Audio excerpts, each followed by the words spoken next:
ഈശോ മിശിഹായിക്ക് സ്തുതിയായിരിക്കട്ടെ.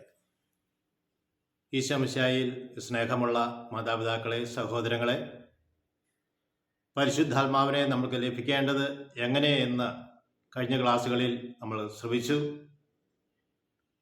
മത്തായിയുടെ സുവിശേഷം 3-ാം അധ്യായം 16-ാം തിരുവചനത്തിൽ ഈശോ സ്നാപയോഹനാൽ നിന്ന് സ്നാനം സ്വീകരിച്ച് ജലത്തിൽ നിന്ന് കയറിയപ്പോൾ ആത്മാവ് അവൻ്റെ മേൽ ഇറങ്ങി വന്നു. സ്വർഗം തുറക്കപ്പെട്ടു. ഇവനെൻ്റെ പ്രിയപുത്രൻ, ഇവനെ ഞാൻ പ്രസാദിച്ചിരിക്കുന്നു എന്നൊരു സ്വരവും അവിടുന്ന് കേട്ടു. അപ്പസ്തോല പ്രവർത്തനം 19-ാം അധ്യായം 3-ാം തിരുവചനത്തിൽ എഫെസസിലുള്ള ജനങ്ങൾക്ക് വേണ്ടി പൗലോസ് ശ്ലീഹ കർത്താവായ യേശുക്രിസ്തുവിൻ്റെ നാമത്തിൽ സ്നാനം നൽകി. അവർ 2 സ്നാനവും സ്വീകരിച്ചിരുന്നു. സ്നാപയോഹനാൽ നിന്ന് ഉള്ള സ്നാനവും അവർ സ്വീകരിച്ചിരുന്നു. പൗലോസ് ശ്ലീഹായിൽ നിന്ന് കർത്താവായ യേശുക്രിസ്തുവിന്റെ നാമത്തിലുള്ള സ്നാനവും സ്വീകരിച്ചു.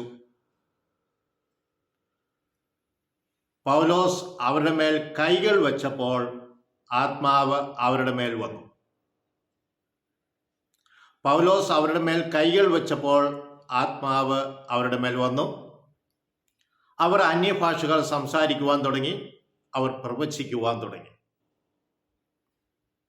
ഹല്ലേലൂയ. സ്നേഹമുള്ളവരെ, ആത്മാവിൻ്റെ പ്രവാഹം ദൈവത്താൽ തിരഞ്ഞെടുക്കപ്പെട്ട വ്യക്തികളുടെ അല്ലെങ്കിൽ അപ്പോസ്തലന്മാരുടെ കയ്യൊപ്പ് വഴി ലഭിക്കുന്നത് നമ്മൾ കാണുകയും, അപ്പോസ്തല പ്രവർത്തനം 8-ാം അധ്യായം 16-ാം തിരുവചനത്തിൽ സമറിയയിലുള്ള വ്യക്തികൾ അവർ ദൈവവചനം സ്വീകരിച്ചു എന്ന് കേട്ടപ്പോൾ ജെറുസലേമിലുള്ള അപ്പോസ്തലന്മാർ പത്രോസിനെയും യോഹന്നാനെയും അങ്ങോട്ട് അയച്ചു. അവർ അവിടെ ചെന്ന് അവർ പരിശുദ്ധാത്മാവിനെ സ്വീകരിക്കുന്നതിന് വേണ്ടി പ്രാർത്ഥിച്ചു.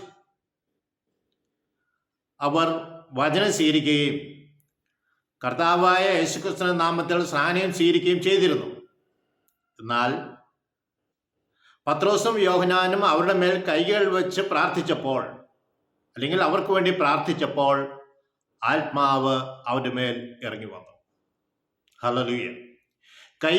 കൈവെപ്പ് വഴി പരിശുദ്ധാത്മാവിനെ നമുക്ക് ലഭിക്കും എന്നതിന് പ്രത്യേകമായ ഒരടയാളമാണ് നമ്മൾ കണ്ടത്. ദൈവത്താൽ തിരഞ്ഞെടുക്കപ്പെട്ട അഭിഷിക്തരിലൂടെ, അവരുടെ കൈവെപ്പ് പ്രാർത്ഥനയിലൂടെ നമ്മുടെ മേൽ പരിശുദ്ധാത്മാവ് കടന്നു വരും. ഹല്ലേലൂയ. എന്നെ ശ്രവിച്ചുകൊണ്ടിരിക്കുന്ന സഹോദരങ്ങളെ, നിങ്ങൾ ധ്യാന കേന്ദ്രങ്ങളിലായിരിക്കുമ്പോൾ, വചനം ശ്രവിച്ചുകൊണ്ടിരിക്കുമ്പോൾ ആത്മാവ് നിങ്ങളുടെ മേൽ കടന്നു വരും. ആത്മാവിൻ്റെ അഭിഷേകം എപ്രകാരമാണ്, ഏത് വ്യക്തിയിലേക്കാണ് കടന്നു വരുന്നതെന്ന് ആർക്കും പറയാൻ സാധ്യമല്ല. എന്നാൽ ദൈവം ആഗ്രഹിക്കുന്ന വ്യക്തിയിലേക്ക് ആത്മാവ് കടന്നു വരും. സമറിയയിലുള്ള വ്യക്തികൾ വചനം സ്വീകരിച്ചു. കർത്താവ് യേശുക്രിസ്തുവിന്റെ നാമത്തിൽ സ്നാനം സ്വീകരിച്ചു. എന്നിട്ടും ആത്മാവിനെ അവർക്ക് ലഭിച്ചില്ല. അപ്പോസ്തലന്മാർ വന്ന് അവരുടെ മേൽ കൈകൾ വെച്ച് പ്രാർത്ഥിച്ചപ്പോഴാണ് അവർക്ക് ആത്മാവിനെ ലഭിച്ചത്. കൈവെപ്പ് പ്രാർത്ഥനയ്ക്ക് വലിയ പ്രാധാന്യമുണ്ട്. ആത്മാവിന്റെ അഭിഷേകത്തിൽ നിറയും എന്ന് നമ്മളെ സൂചിപ്പിക്കുക. സ്നേഹമുള്ളവരെ, ദൈവത്തിന്റെ ആത്മാവിനെ നമുക്ക് ലഭിക്കുവാൻ വേണ്ടി നമ്മുടെ ഹൃദയവും കണ്ണുകളും കരവും ഒന്ന് ഉയർത്താം. ആത്മാവിന്റെ അഭിഷേകത്താൽ ഞങ്ങൾ നിറയ്ക്കണമേ. ദൈവമേ, ഞങ്ങൾക്ക് ലഭിച്ചിരിക്കുന്ന കുദാശകളിലൂടെ അവിടുത്തെ ആത്മാവിനെ ഞങ്ങളിലുണ്ട്. ഈ ആത്മാവിനെ ഉജ്ജ്വലിപ്പിക്കുവാൻ തക്കതും തന്നെ ആത്മാവിന്റെ അഭിഷേകം ഞങ്ങൾ നിറയട്ടെ ഞങ്ങൾ പ്രാർത്ഥിക്കുന്നു.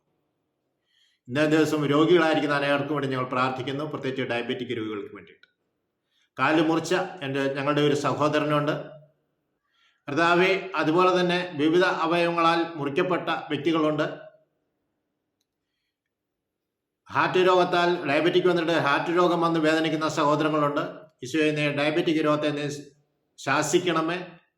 ഡയബറ്റിക് രോഗികളെ നീ സുഖപ്പെടുത്തണമേ.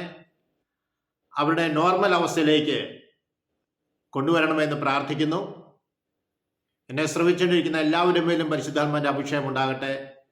ഈ പ്രോഗ്രാം ആരിലേക്കെല്ലാം പകരപ്പെടുന്നുണ്ടോ അതിൻ്റെ ഉത്സാഹം കാണിക്കുന്ന വ്യക്തികളും അവരുടെ കുടുംബാംഗങ്ങളിലേക്കും നിന്റെ ആത്മാവിന്റെ പ്രവാഹം ശക്തമായി പ്രവഹിക്കട്ടെ എന്ന് പ്രാർത്ഥിച്ചുകൊണ്ട് നിർത്തുന്നു. പിതാവിനും പുത്രനും പരിശുദ്ധാത്മാവിനും സ്തുതി. ഞങ്ങളുടെ അമ്മയാശ്രമേ മാതാവേ, ഞങ്ങൾക്ക് വേണ്ടി ഞങ്ങളുടെ കുടുംബാംഗങ്ങൾക്ക് വേണ്ടി പ്രത്യേകം പ്രാർത്ഥിക്കണമേ. Praise the Lord.